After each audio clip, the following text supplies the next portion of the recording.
Coming up next, Book TV presents Afterwards, an hour-long interview program where we invite guest hosts to interview authors.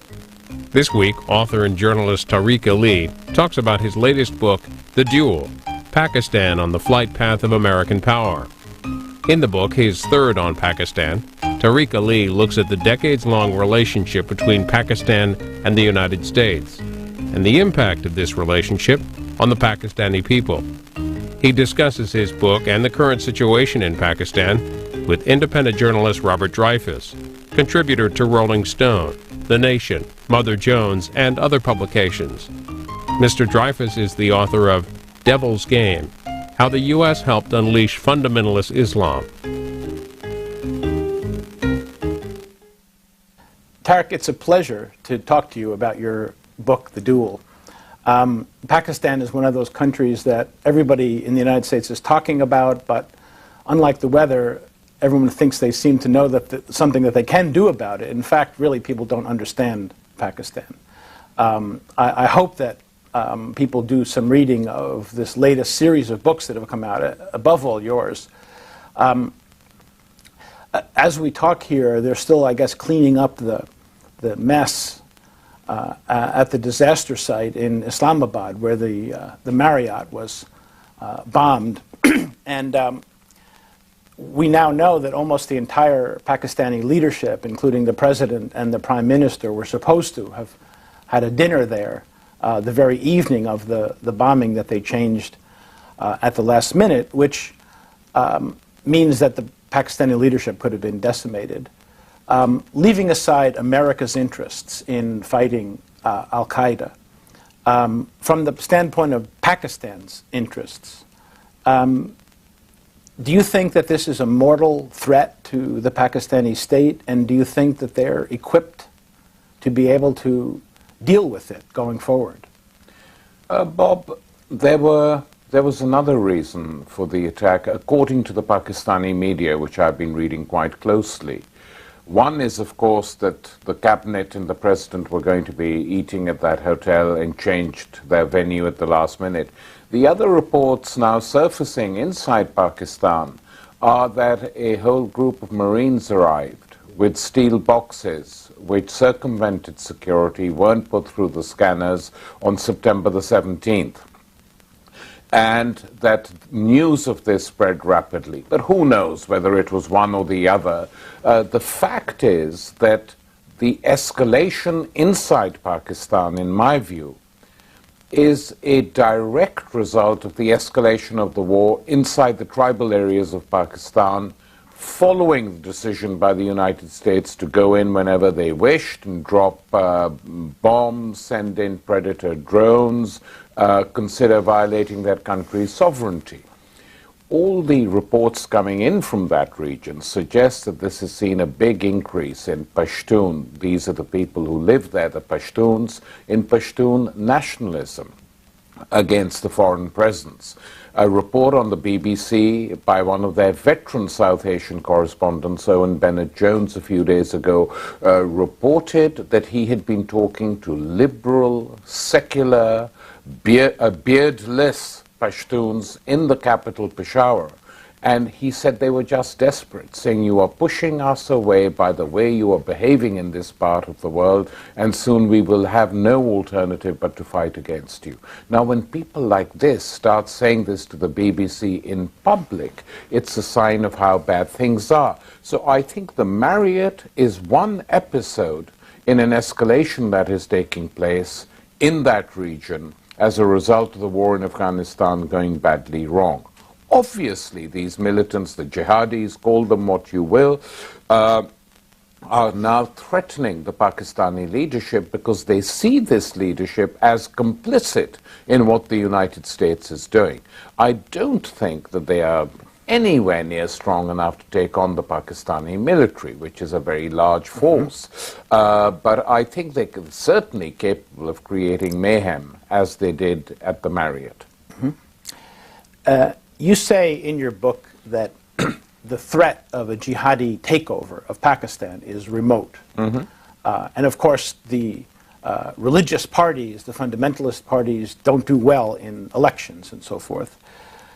You also say, though, that if the United States attacks Pakistan, crosses the border, if the United States were to occupy parts of the northwest frontier areas, that this could cause the Pakistani army to split, that there's a great deal of sympathy among the army for the militants, and that in fact, in that event, you say in your book, the possibility of a jihadi takeover would increase, could actually become conceivable. Now, we've seen in the last weeks exactly that. We've seen the United States begin, as they did in Southeast Asia when they blamed Cambodia for being the redoubt for the Viet Cong.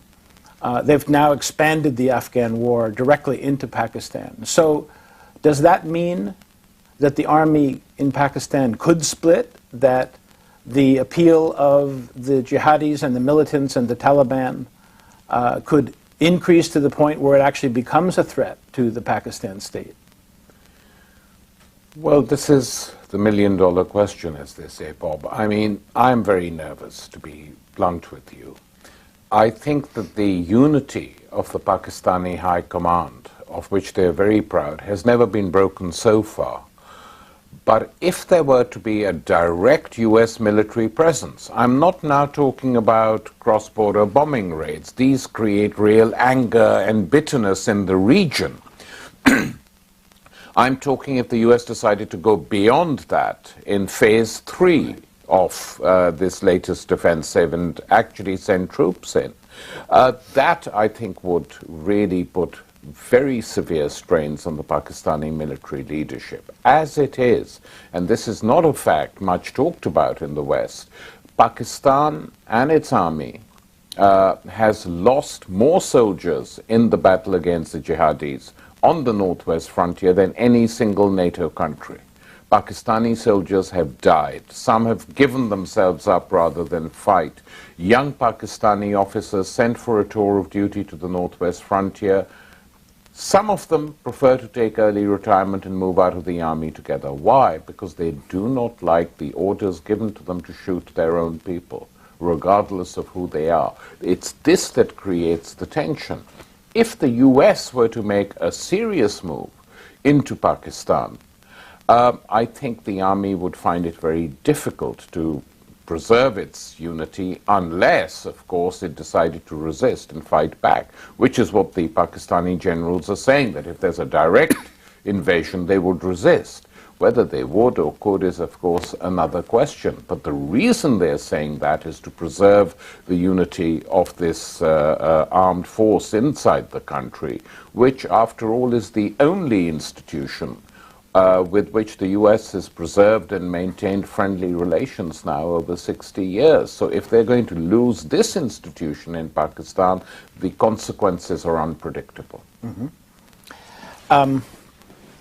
You know, in Iraq, the site of the other war, besides the Afghan-Pakistan war, it's often said that there's no apparent Nelson Mandela there. There's no apparent unifying figure, no politician who commands national loyalty and respect the way Mandela did in South Africa.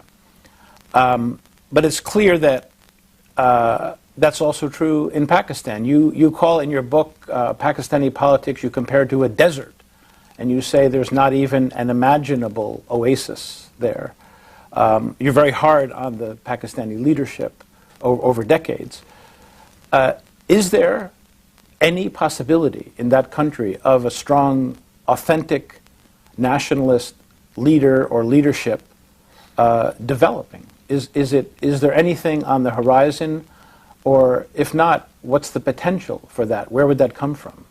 Well, official politics in Pakistan, the two principal parties, the party of the late Benazir Bhutto, which she bequeathed in her will to her son and her husband till the son came of age. The fact that this could happen in Pakistan is, of course, deeply depressing. That all the dignitaries and functionaries of this party allowed this to happen without raising their voices in protest is a sign of what politics in that country is. the opposition to the PPP comes from the Sharif brothers and their political organization, the Muslim League. Both these parties and the gang of politicians Musharraf relied on in his last 5 years are deeply mired in corruption, Bob. And everyone knows it. They loot the country. They make money from being in power. Power for them is a springboard to loot and accumulate wealth, and they have all done it. So they are pretty discredited with ordinary people. And we are now talking of a time when the price of wheat, from which people poor and middle class make their bread, is so high that it's unobtainable and unavailable and inaccessible to a large swathe of the population. We have a situation in Pakistan where, according to the latest UN development statistics, 60% of children born in that country are being born stunted because of malnutrition. These are the scale of the problems which confront Pakistan's political leadership, and they so far have been incapable, military or political leadership, of dealing with these problems. Now, Nelson Mandela is a far cry in Pakistan, but there is one figure who emerged over the last few years who really won the respect of ordinary people in a way that I haven't seen in Pakistan for a very long time, and that was the Chief Justice of the Supreme Court. This was a guy who gave judgments that favored the poor, who judged without fear or favor. He made himself extremely unpopular with the Pakistani establishment and the Western establishment because he refused to accept that people could be disappeared off the streets. And he was removed and sacked in a very brutal, cold-blooded fashion. He remains one of the most popular figures in the country. And I have written that were there to be a direct election for the presidency, which there isn't, the president is elected indirectly, there is no doubt that Justice Chaudhry would sweep the board. But he is an individual. He is not a man with a political organization behind him, but he is deeply respected. And that lawyers struggle, a constitutional struggle for the separation of powers between the judiciary and the government, that is what that movement was about, was very popular in Pakistan. In every city, poor people rallied to the cause of the Supreme Court because it was the only body at that time which they felt was defending them. So it was very short-sighted of the West to demand that the judge not be taken back. This was the demand of the US ambassador, accepted by Musharraf and Zardari. And I think it's a tragedy. So it's not that there aren't people, but they are not people who are allowed to function in that society. You know, in your book, you provide a rich history of Pakistan that I think provides context for people. You go back to the long, sad history of various Pakistani military autocrats who took over and came and went and their experiments with democracy that seem to have been fatally flawed. What is it, though, that accounts for the fact that next door in India you have a thriving democracy? They've had their problems, of course, with assassinations and with terrorism over the years, but still they have what seems to be a semi-well-functioning democracy there. Yet in Pakistan, which after all was united with India until 1947, Pakistan has been unable to really establish the grounding for democracy. Certainly it is not because Pakistan is a Muslim country, although detractors of Muslims would probably say that. But what's your explanation? What is it in the history of the two countries that makes it so hard for democracy to take root there? Well, the subtitle of my book, Bob, is Pakistan on the Flight Path of American Power. And this has been the case since the early 50s onwards, that ever since Pakistan as a country and its ruling elite really became an asset of the United States, they have done its bidding. And the only institution in that country which the United States saw as functioning and with which they could deal was the Pakistani military. So every time they felt that their interests were being threatened by the possibility of a general election that might produce a government that would take Pakistan out of its security pacts with the US, Iran, and Turkey, which dominated that region in the 50s and 60s, they asked the army to strike.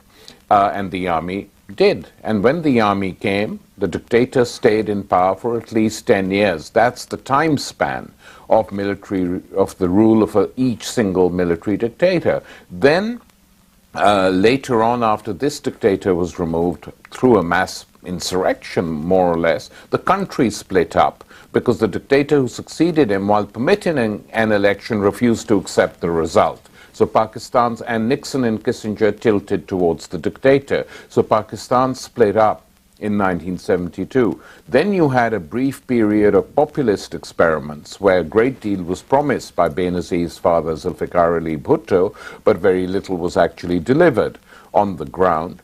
And Bhutto then became interested in the idea of developing a nuclear bomb because India had a nuclear bomb. And Kissinger said to him, "If you don't desist, we will make a horrible example out of you." Bhutto wrote that in his death cell. It's now been confirmed by others who were present. And they made a horrible example out of him. Another military coup, Bhutto arrested on fake charges and hanged. And that period of General Zia-ul-Haq was the most distressing, brutal period in our country's history. And that is also the period when the Russians go into Afghanistan. So Zia becomes an absolutely vital asset for the West to wage the jihad against the Soviet Union, with encouraging jihadi groups, paying for them to be trained, giving them weaponry, and all the monsters that they spawned at that time are still with us. So the real problem with Pakistan, I think, was twofold. One, it had an underdeveloped political class after partition, unlike India, which had a very long tradition of politics against the British Empire. Most of the people who came to power in Pakistan had collaborated with the British during British imperial rule, and now they've slipped easily into collaborating with the United States. So what I always say is that there's always been a big US lobby in Pakistan, a Saudi lobby in Pakistan, a Chinese lobby in Pakistan, but there is no Pakistan lobby within the elite. They govern essentially in the interests of others. Mm-hmm. Is there any chance that any of the political parties, especially the PPP, the Pakistan People's Party, could be transformed or reformed, could emerge as an authentic standard bearer for Pakistani national aspirations, or do you think we need to wipe the slate clean and start over again? Well, it's always difficult to wipe the slate totally clean once political parties have been established. It's like sort of, baseball teams or soccer clubs. They acquire a loyal fan base who follow them through thick and thin. But I think certainly what needs to be done is to break with dynasties, to break with this awful feudal tradition of a political party being run like as a feudal relic, So I think that is, we need a break with uniforms, but we certainly need a break with political dynasties. There's no way Zardari would have been remotely close to power had he not been the widower of the assassinated Benazir Bhutto. That's the only reason that he's in power, and it's an embarrassment, because he's not a serious figure. He's essentially a businessman. Interested in making money. He has no idea. And he surrounded himself with cronies who are now posturing around the place, but who enjoy very little respect. I think Pakistan does need a set of proper political parties which actually act on behalf of the people whose votes they seek. None exist there. And of course, if you say this to some of the politicians running Pakistan, they're saying, well, democracy is going bad everywhere, so why should it be special here? And there is, of course, an element of truth in it, but that is not, it shouldn't be, the fact that democracy is going bad anywhere, for Pakistanis shouldn't be an excuse not to do anything or to accept a very corrupt system. Mm-hmm. You seem to have in the book occasional mixed feelings about the Bhuttos. They are the political dynasty. I guess they've compared themselves to the Kennedys and other American political dynasties. But you suggest that both Zulfikar Ali Bhutto, the president who was overthrown in 1977 by General Zia and then hanged 2 years later, and his daughter, Benazir, had potential, had progressive instincts. Talk a little bit first about the father. You knew him, of course, way back in as early as the 1960s, I guess. Yeah. What potential did he have? What could he have done as president? And where did he go wrong? Where did he make his Shakespearean fatal mistakes? I think basically you have to understand with Zulfikar Ali Bhutto, the founder of this Bhutto dynasty, political dynasty, that he was essentially, his formative years in politics were under a military dictator. He was a member of Ayub's cabinet. He grew up, and a lot of the bad habits he contracted were in that period of being extremely authoritarian in the way in which he dealt with his own colleagues, was a throwback to his past. But where Bhutto was Ayub, the Field Marshal Ayub finally got rid of him. And this coincided with a large mass movement that erupted in Pakistan in '68.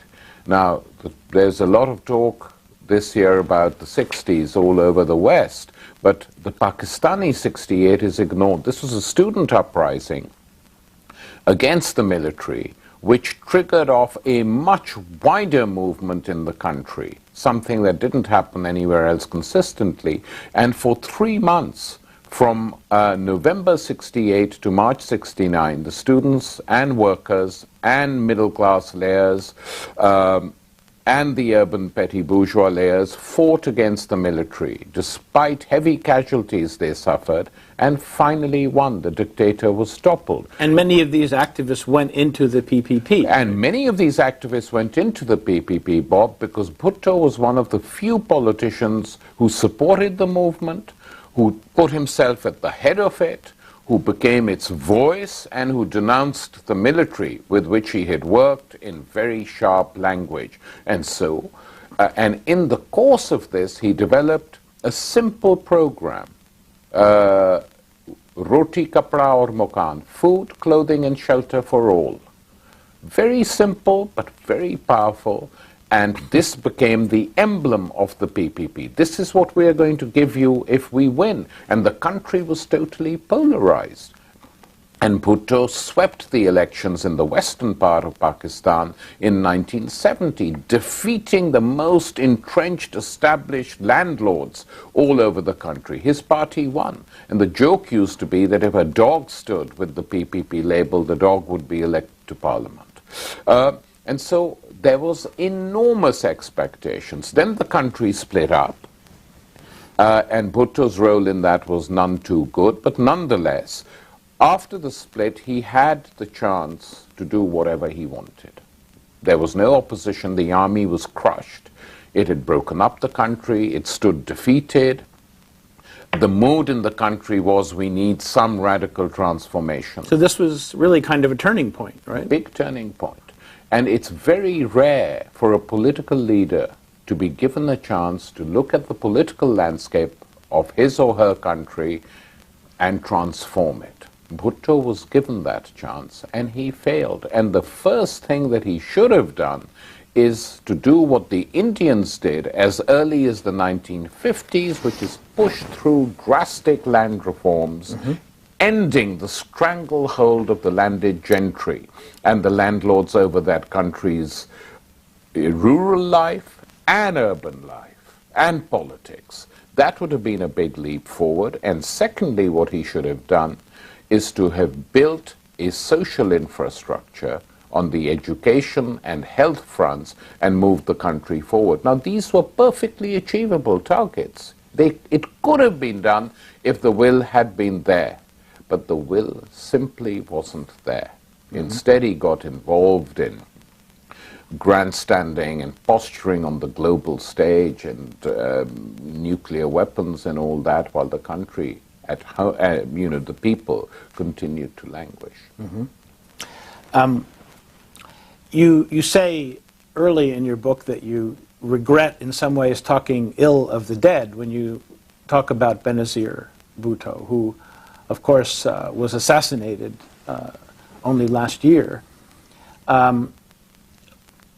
What do you think were her basic failures? What do you think were the flaws that allowed her as well to have possibly taken the country in another direction? You say in conversations with her in the early 90s that she expressed a lot of progressive instincts and concern about the welfare of the underclasses in Pakistan, yet she too seems to have failed. Did she basically make the same mistake as her father, or was it something different? Well, it was something different in the following sense, that her father had the possibilities of doing whatever he wanted. The country was with him, the degree of mass mobilizations was high, the traditional rulers of that country lay supine on the ground, couldn't resist. He could have done anything. By the time she had come to power through an election, Pakistan had been under an extremely brutal military dictatorship for 10 years plus, General Zia-ul-Haq's dictatorship, which had brutalized the country and which had forced Islamization from above. That is when that process started.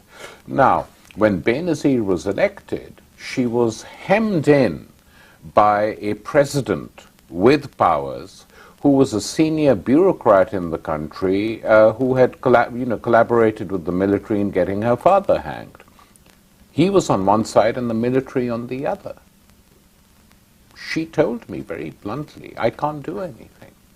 It's impossible to act because by that time the country had been completely transformed in the other direction. And my advice to her at that point was, even if you can't do much, you have to do some things, and it doesn't require too much money to create, for instance, a network of training schools for teachers, women teachers, and setting up schools in every single village to educate girls.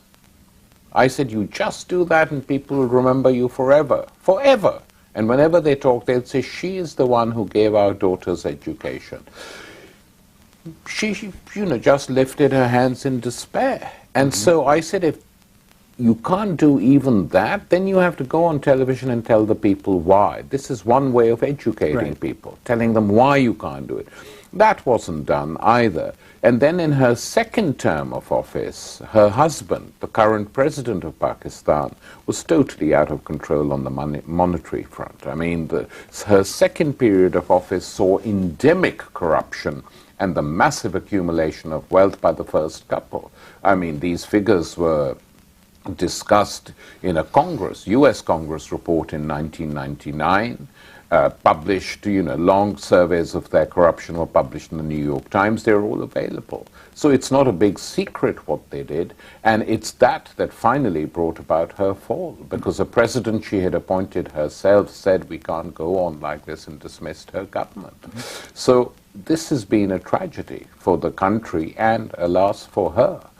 We're coming to the end of our first segment, but I want to at least follow up on one point that you make in the book. You somewhat ironically say that her, at the end of last year, she was the one end of an arranged marriage in the good old Pakistani tradition between herself and General Musharraf, who were seen by the United States as kind of the odd couple who could stabilize Pakistan.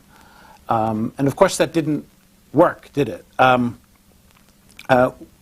Why didn't it work? What was the central principle or that went wrong in that arranged marriage? And I guess we have to do it fairly quickly. We can come back in the second half. Well, I think the basic reason why it didn't work is that by this time Musharraf was extremely unpopular. He'd got rid of the judges. He was completely hemmed in. And sending in a laundered Benazir, cleaned of all the charges against her of corruption, to join him created a great deal of cynicism in the country. And as I wrote at the time, arranged marriages can go terribly wrong. Sometimes the husband's family kill the bride and pocket the dowry. And at other times, both parties suffer and collapse. And this is what happened to the State Department's forced arranged marriage in Pakistan. Both parties fell. One was tragically killed, and the other is out of power. So they have to start all over again. Mm-hmm. Well, I think we'll take a break now, and then in the second half, we'll come back to the future of Pakistan and where the country is going.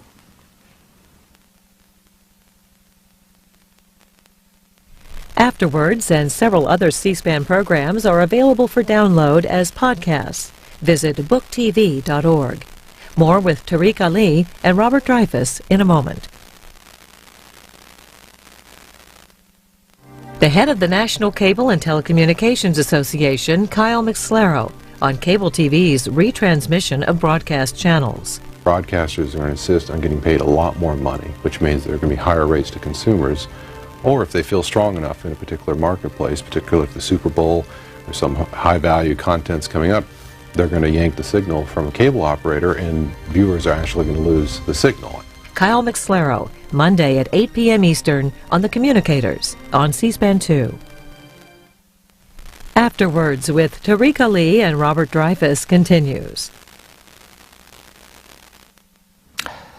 Well, we've painted a fairly bleak picture of Pakistan, both in terms of its political leadership and its historical subservience to American interests in that part of the world. One of the things, though, that puzzles me, as well as I think a lot of other people, is the Pakistani military in bed with the Taliban and Al-Qaeda, or are they not? It's a difficult question, because when you hear the news, you see that the Pakistani army occasionally sends forays up there. As you mentioned, many thousands of Pakistani troops have been killed fighting the Taliban and Al-Qaeda in the border areas. On the other hand, you hear that the ISI, the intelligence service of the army, is supporting covertly the Taliban, has certainly in the past seen them as allies, but even today, even after 9/11, see them as a reserve force, as an ally. You hear talk about a good Taliban and a bad Taliban from Pakistani military types who say there are some who we can work with and others that we can't. Try to explain this in a way that would make Americans understand, as you understand it. What is the relationship like between the Pakistani military and these militants who are apparently sheltering Al-Qaeda leaders and fighting American troops in Afghanistan? Let's start with what happened after 9/11, when the United States decided they were going to take the government in Afghanistan out and occupy it. There was very little resistance at the time. And the reason there was very little resistance is that the Pakistani military told the Taliban people under its influence not to fight. Mm-hmm. They said, if you fight, you'll be crushed. It's foolish if you do that. Go and take a rest. And if some of you have to come to Pakistan, but don't fight the Americans. And this is by and large what happened. I mean, a faction led by Mullah Omar, who was then the leader of Afghanistan, didn't agree with that and disappeared to the mountains to wait. And they suffered casualties as well during the bombing raids. But the bulk of the Taliban forces didn't fight back at the time. And unlike Iraq, where resistance began almost immediately, in Afghanistan it took some time to build up. And if you look at U.S. intelligence reports, in recent years, they blame the rise of the Taliban on the endemic corruption, the heroin trade, and the smuggling that goes on under the Karzai regime, and with which people close to Karzai are heavily involved. So that is one thing which we have to understand of why this war has gone badly wrong inside that country. Secondly, Bob, to come down to your question, I think there's probably no doubt that the Pakistani military is close to one faction of the Taliban. How many people are in this faction remains to be seen, but the fact there is talk of good Taliban and bad Taliban inside the Pakistani military is not restricted to them alone. This is also spoken of in British and American circles, and the British have coined a new word, the neo-Taliban, that this is no longer the old Taliban that is operating in Afghanistan, but it's now become an umbrella for a general hostility amongst Pashtuns to the foreign presence. And both Britain and the United States have been talking to them. Pashto-speaking U.S. agents go, they have conversations, they discuss, and what they're discussing is whether a faction of the Taliban can be brought into the government of Hamid Karzai to sustain him and give him a strength which he's lacking. They've refused. They've said we're not opposed on principle to coalitions, but we will not enter a coalition with a guy who's totally dependent on Western support, and we cannot enter any government as long as there are foreign troops on our soil. So they are all being discussed with. The Pakistani military establishment obviously sees this faction and preserving it as something that is in their own state interests. So they carry on doing it. And I think often the mistake is made of saying that the ISI is somehow different from the Pakistani military high command. There may be odd ISI operatives on the actual border with Afghanistan who sometimes take unilateral decisions. That is possible. It happens wherever countries are engaged in conflict. But by and large, the ISI, large though it is under the control of the Pakistani High Command. The current leader of the Pakistan Army, General Kiani, before that, he was head of the ISI. So they have total control over it, and I think it sometimes becomes convenient from both sides to blame the ISI. It's not that. It is the Pakistani military acting in what it sees are the interests, or its own interests and the interests of the country which it is meant to defend. That's what's essentially going on. So there's no surprise to me that they have links with the Taliban.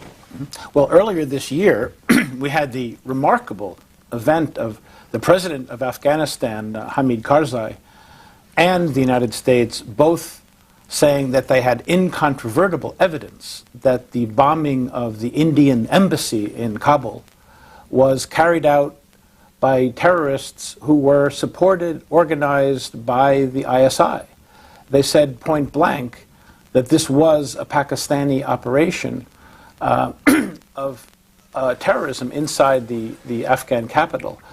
What's your evaluation of that? If the ISI is under the command of the Chief of Staff, did it go that high? Was this rogue operators within ISI, or did they make this up? My information is that the bombing of the Indian embassy did involve an ISI presence, but that this was a rogue element, or not necessarily even a rogue element, a guy isolated in the frontier posts on the Afghan border who has to deal with local militants because otherwise he wouldn't survive, and that he authorized this particular action.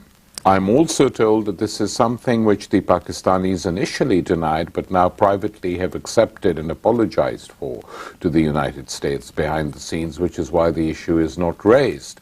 But certainly things like that can happen. I mean, you know as well as I that when a country is occupied, you have rogue elements on both sides, you know, who are out of control and who do things without consulting their superiors. And I think this was one such incident, and it was a appalling thing to do, because both India and Pakistan are nuclear powers, and anything that exacerbates tensions between these two states is just criminal, in my opinion. Mm-hmm. So this, and of course Karzai went to the inauguration of President Zardari when I guess he was the only foreigner present. So I guess he's trying to mend fences and build relationships there. I think the invitation to Karzai to attend the inauguration was a clear attempt by Zardari to say to the US political establishment, I can be yours as well. You've got Karzai.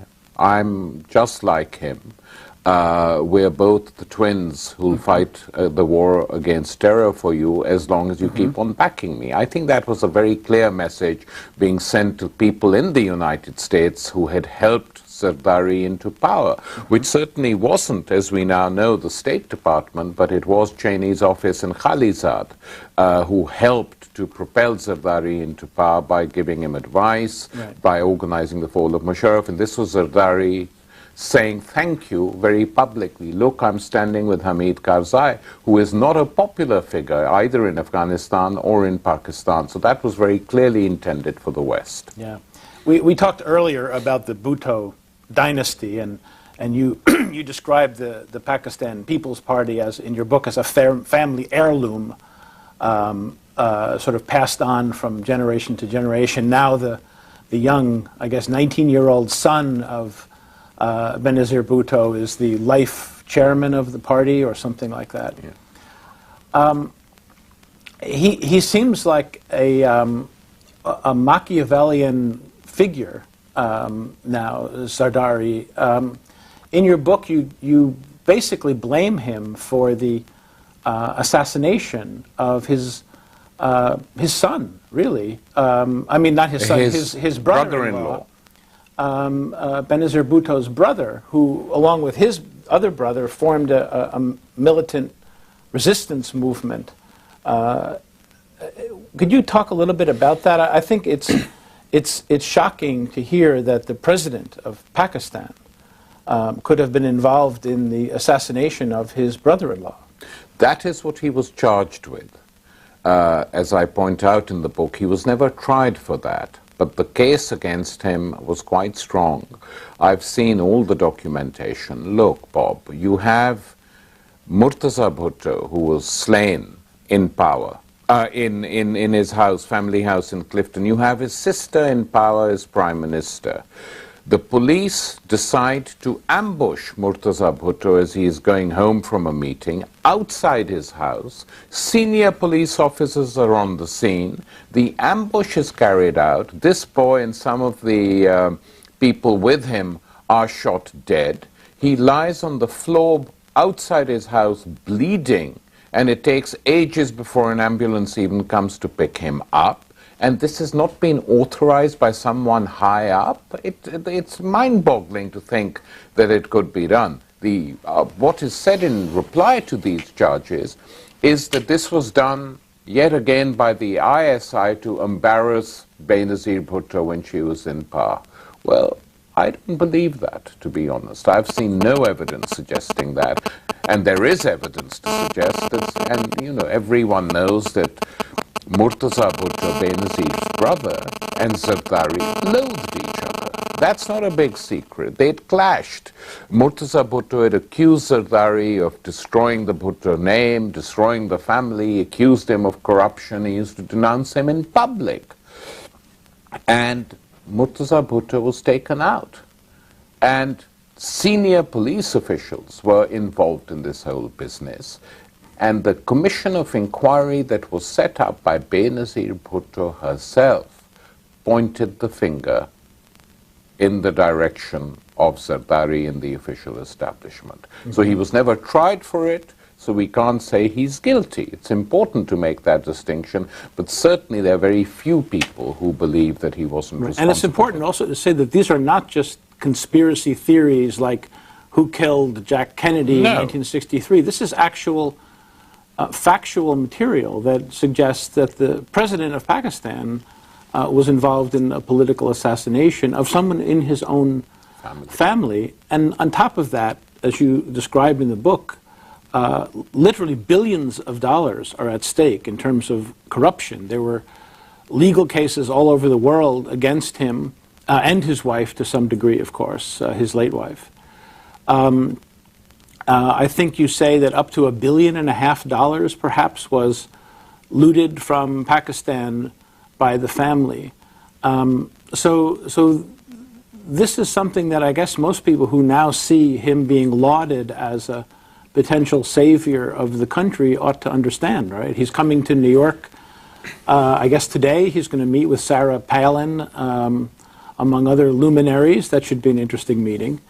What accounts for the plaudits that this man is getting in the United States?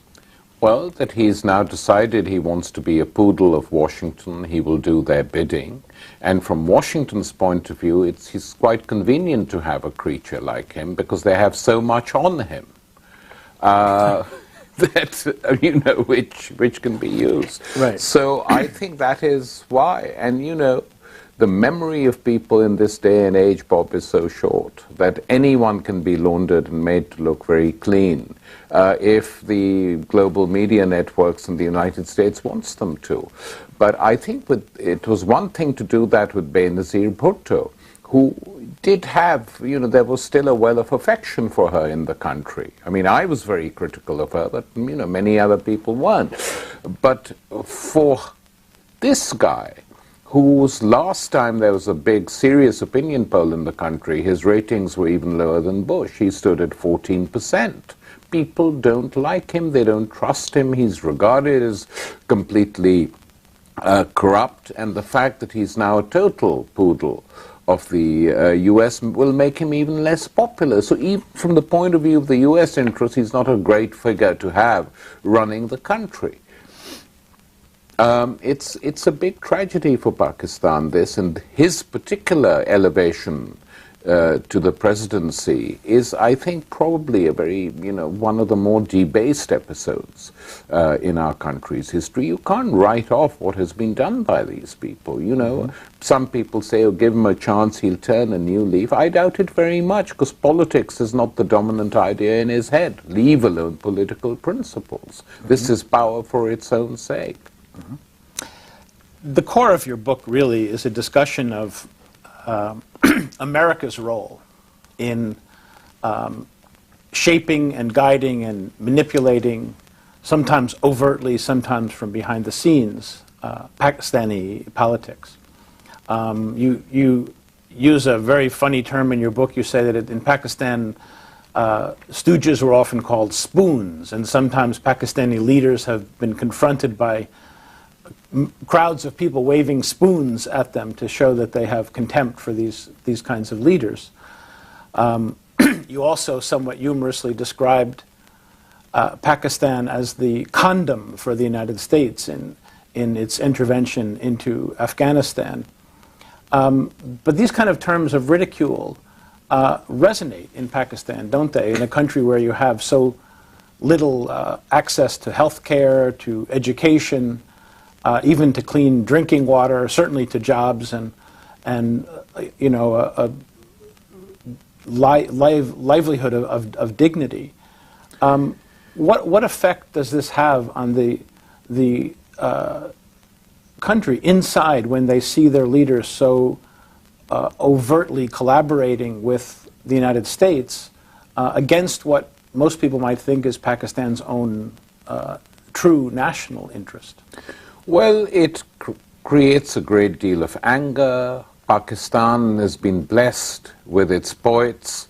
There used to be one great poet, Habib Jalib, now dead, who, when President Ayub Khan in the 60s was coming on yet another state visit to Pakistan, wrote a two-line poem in which he said,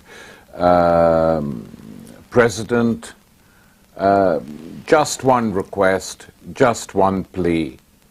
Don't go to America. It was rhymes in our language. You know, Eki. Anyway, I won't repeat it. And then the same poet, when Bhutto was in power, repeated that poem. in public. When Zia was in power, he was locked up and used to sing it in prison. And this has been the refrain of our poets and satirists and critical journalists from the beginning of the country till now, Bob, and it's still going on. You know, this is a country really gripped on the flight path of US power, and now this power is getting closer and closer. And the real needs of the people are very different. These needs are not being supplied by either the jihadis, who are not popular in Pakistan at all, or the military, or the political class, or the United States. And the problems are what you've just described and what I go into great detail in my book, that the real task is to modernize the country in the best sense of the word. You know, when I was researching this book, I went into places and talked to people. And there was one family, poor family I spoke to, really poverty-stricken, and I said, if you had the choice, what would you like the most? And she said, for my children, all my children to be educated, and for them to learn English. Now this surprises people, but the language, English as a language, is spoken in Pakistan largely by the elite. And so people see this as yet another thing which they have no access to, because they see if you know English, you can go abroad, you can get another education, you can read books which are not available in your own language. And I often say to friends in Pakistan that Dr. Mahathir in Malaysia, another Muslim country, has succeeded partially in modernizing that country, and that for the last 30 years, English has been a compulsory second language for Chinese and Malays. If Mahathir can do it in Malaysia, why can't any Pakistani government do it in Pakistan? And it's tied into the fact that this is really an incredibly corrupt and callous elite. A friend was telling me the other day that there was a large, lavish wedding from within the elite in the city of Lahore, where there is widespread poverty. And the tents they had organized for the wedding were mimicking the court at Versailles in France in the 18th century, with lots of mirrors, etc. That food and wine flowed through the whole night. And outside the wedding, the drivers who brought these people, the chauffeurs, were sitting huddled up in the cold last winter, waiting for it. And there is now great, great anger on the basis of the class needs of the poor in Pakistan.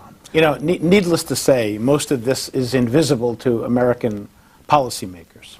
At least it's not something they think about. Someone very smart told me once that in Iraq we didn't invade the real Iraq, we invaded the Iraq of our dreams, and not the real Iraq, the one that we later found to be there. In Pakistan, we seem to deal with the Pakistan of our nightmares, the country that is the source of terrorism that strikes America, but we miss the real Pakistan. And that's what you're describing just now.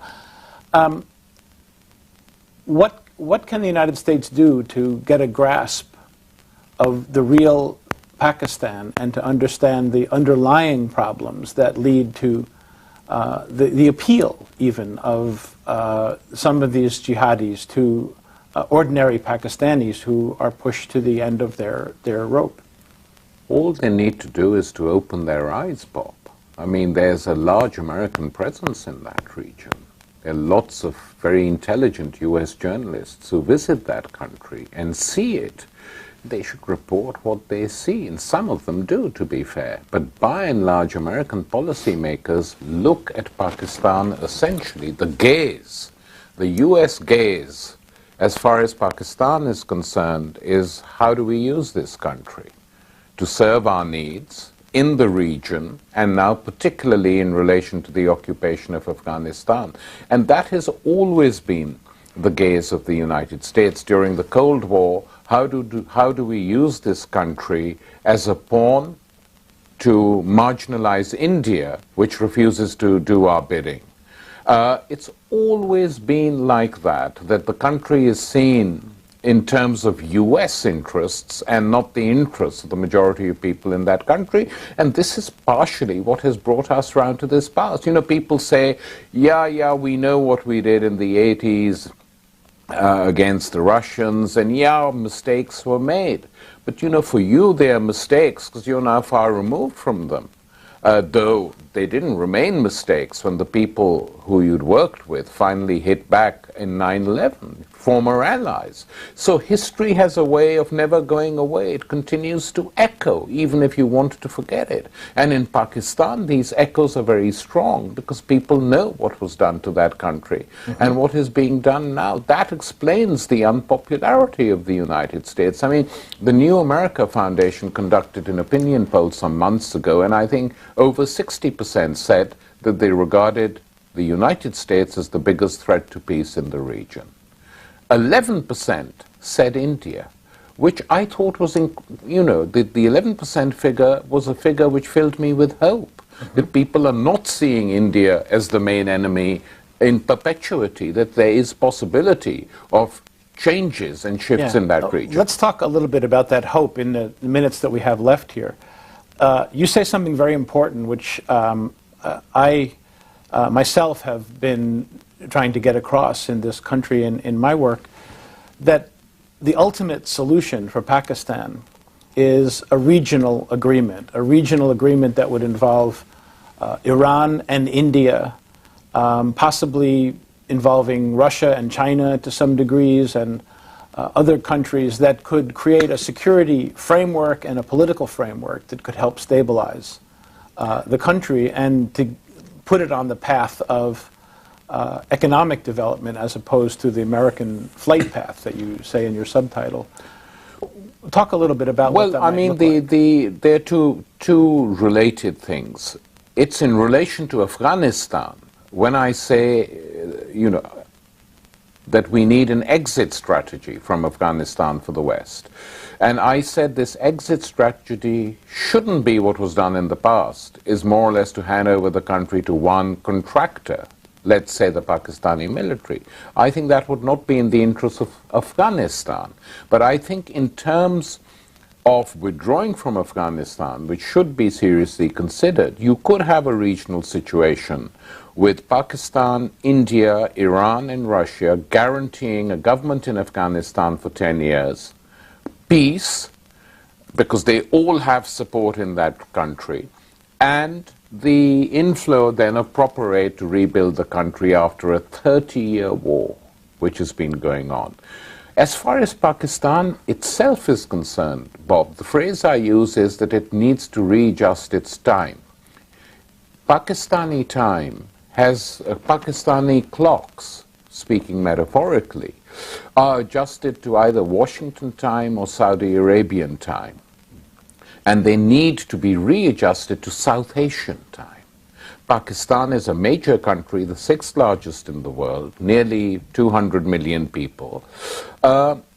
India, of course, is the major country in that part of the world and globally. But we need a South Asian Union, is what I've been arguing for now 20 years, on the model of the European Union, where the sovereignty of the individual states is not challenged, but there's an opening of borders, there is trade between these two countries, and the years of war are ended. And there is demilitarization too. And I think this could be done, and within this framework, if you take Pakistan, India, Sri Lanka, Bangladesh, Nepal, you could begin to solve the contentious issue, the Tamil question in Sri Lanka, the Kashmir question between India and Pakistan, by the union guaranteeing the autonomy of these regions. Not giving them independence, which many of them don't even want, but guaranteeing their autonomy. And I think that is the way we have to look if we want to end this century, for this region at least, on a high note. Mm-hmm. And what's the current state of relations between Pakistan and India? Of course, they've fought several wars. They've been on the brink of war even recently in this decade. Both have nuclear weapons, but they seem to have as well a process of dialogue, and I think both countries probably understand the importance of reaching some sort of accord. Is anything like that on the horizon, or is it too far-fetched at this point? Well, it is on the horizon, but there are no real concrete moves being made in its direction. And at the same time, even as we speak, the area of Kashmir occupied by India has witnessed the largest mass civil disobedience movement, non-violent, ever in its history, demanding an end to the Indian presence. So it's not that Pakistan is the only country under pressure on the northwest frontier. India is under pressure from within Kashmir of people who say they don't want to be ruled by India. They don't want the presence of Indian troops in the region. So in this situation, it is essential for both the leaders of both countries and other countries to come together and think of a unified solution, which doesn't mean losing any sovereignty, but it means actually creating the basis for something good, filling people with hope for once rather than despair. Well, let's hope that the next president of the United States reads your book and is willing to give Pakistan and India and other countries in the region some breathing room to maybe work out their own solution. But I think we're going to have to end it here. It's been, for me at least, a fascinating and interesting discussion, and thanks so much. Thank you very much.